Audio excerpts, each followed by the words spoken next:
बिस्मिल्लाहिर्रहमानिर्रहीम। नादान बुढ़िया। उर्दू कहानी। जंगल के किनारे झोंपड़ी में एक बुढ़िया बिल्कुल अकेली रहती थी। वो अपनी गुज़र बसर के लिए जंगल के फल खाती और करीब ही बहती नदी का पानी और उसकी मछलियाँ भी इस्तेमाल करती थी। एक दिन बुढ़िया मछली पकड़ने नदी किनारे गई तो वहाँ उसे एक उकाब ज़ख्मी हालत में मिला।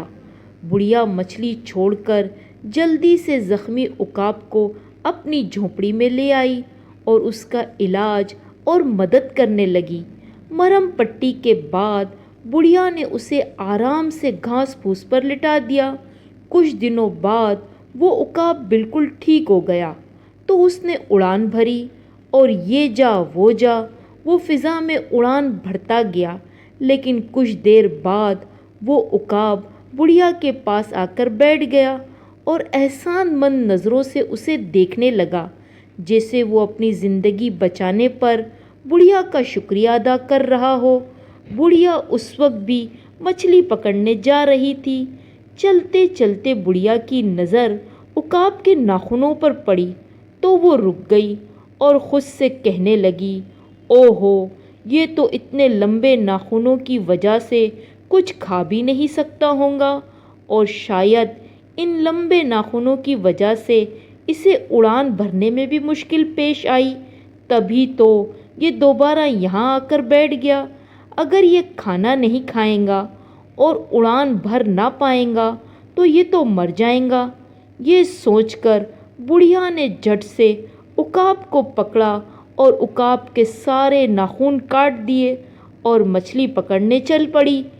वापसी पर उसने उकाब को बेसुध पड़े देखा तो मुस्कुराई और ख़ुद से कहा, इतने लंबे नाखून कटने के बाद कितना पुरसुकून होकर सो रहा है। इतने लंबे नाखूनों की वजह से बेचारा थक गया था। फिर बुढ़िया खुद भी सो गई। शाम को जागने पर उसने देखा कि उकाब उसी हालत में पड़ा हुआ है। वो उकाब के करीब गई। बुढ़िया तो उसे सोता हुआ समझ रही थी, लेकिन उकाब ज़्यादा खून बह जाने की वजह से मर चुका था। बुढ़िया अपनी नासमझी पर शर्मिंदा होकर अपना सर पकड़कर बैठ गई। लेकिन अब क्या हो सकता था? बुढ़िया की नादानी की वजह से एक कीमती परिंदा अपनी ज़िंदगी से हाथ धो बैठा।